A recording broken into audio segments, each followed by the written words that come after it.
Bagaimana saya harus menyikapi rasa curiga saya ini? Bagaimana cara saya agar bisa ikhlas dan membangun rumah tangga ini kembali dengan suami? Lebih baik gak usah mengingat lagi luka-luka itu. Dengan cara nggak lagi menerima penyakit yang udah kita nggak sanggup untuk mengobatinya. Gitu sih. Nggak ada kata. Nggak ada kata maaf untuk pelaku selingkuh. Orang yang 8 tahun telah menjadi suami saya dan saya sangat percaya ternyata tega menyakiti saya dan anak saya. Saya berusaha memaafkan. Suami memohon agar rumah tangga kita dibangun kembali dan dia berjanji tidak akan mengulangi lagi. Akan tetapi saya masih tidak 100% percaya pada suami. Seringkali saya curiga terhadap suami saya jika dia pergi keluar rumah. Kecurigaan saya ini sering menjadi alasan pertengkaran kita. Bagaimana saya harus menyikapi rasa curiga saya ini? Bagaimana cara saya agar bisa ikhlas dan membangun rumah tangga ini kembali dengan suami? Mohon saran dan arahannya Ustadz.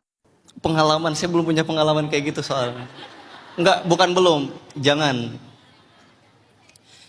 Dokter itu saya pernah baca nonton salah satu YouTube, saya lupa gitu dokter. Ada dokter bilang itu nyatanya semua dokter itu ketika ada pasien yang sakit, pasien itu menyatakan sakitnya dan dokter memberikan obatnya. Dan dokter itu mengatakan obat itu nyatanya penyakit itu nggak pernah bisa disembuhkan dan obat itu bukan untuk menyembuhkan, tetapi buat menjeda atau meredam.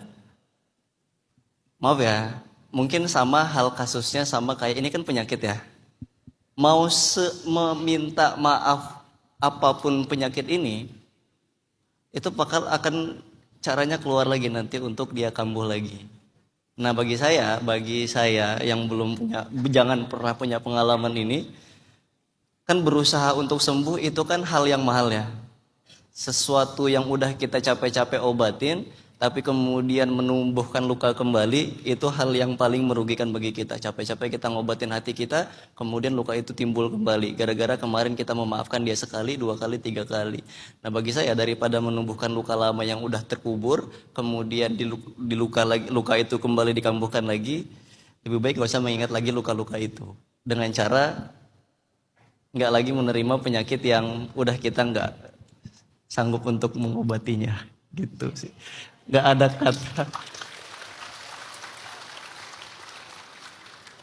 ada kata maaf untuk pelaku selingkuh.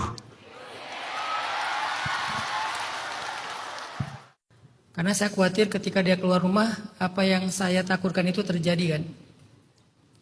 Ini saya terlepas dari mereka mau bertahan atau mau udahan ya. Tapi tentang bagaimana cara menghilangkan kekhawatiran kita terhadap pasangan.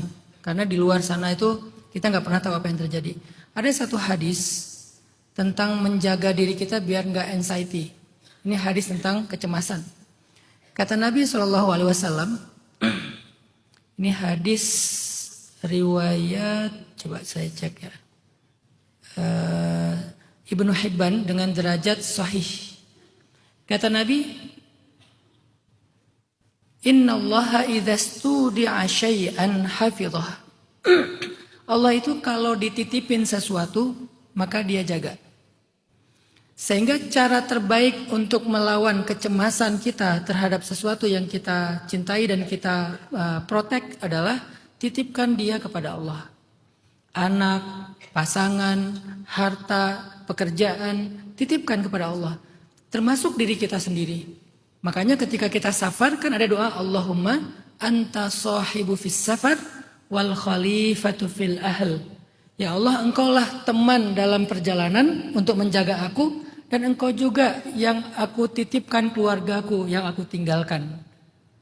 Wal khalifatu, khalifah itu artinya yang meneruskan atau yang mewakili. Wal khalifatu fil ahl. Engkau yang kalau selama ini aku di rumah aku jaga mereka. Sekarang aku safar, secara syariat nggak ada yang jaga mereka, maka jagalah mereka sebagai khalifah aku ya Allah. Jadi anta sahibu fis safar wal khalifatu fil ahl. Itu kalimat menitipkan keluarga dalam bahasa doa safar. Atau kalian bisa pakai bahasa Indonesia, ya Allah aku titip keluarga aku, ya Allah aku titip suami aku, ya Allah aku titip istri aku, ya Allah aku titip anak aku. Bahkan ketika di rumah pun kita titip. Karena sekarang bisa aja orangnya di rumah tapi sinyalnya ke seluruh dunia kan. Orangnya di rumah tapi akunnya live. Jadi nggak harus fisiknya keluar. Fisiknya di rumah pun dia bisa melakukan kesalahan itu gitu. Makanya titip kepada Allah. Kalaupun kita udah titip kepada Allah terjadi na'udzubillah min dzalik, maka titipan kita itu tetap dijaga sama Allah. Apa yang dijaga? Allah akan menggantikan untuk kita yang lebih baik dari apa yang sudah hilang. Nggak akan kecewa orang yang meminta kepada Allah. Jadi semua yang sudah naik ke langit tidak akan kembali kecuali doa. Semua yang naik ke langit tidak akan kembali kecuali doa. Maka sampaikan kepada Allah doa-doa titipan kita, pasti dia akan kembali ke bumi dengan kebaikan-kebaikan.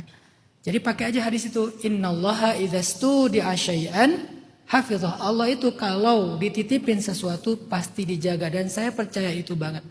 Saya percaya itu banget. Kalaupun terjadi apa yang kita nggak sanggup menanggungnya, Allah pasti punya rencana terbaik yang kita belum ngerti sekarang. Suatu saat kita akan ngerti.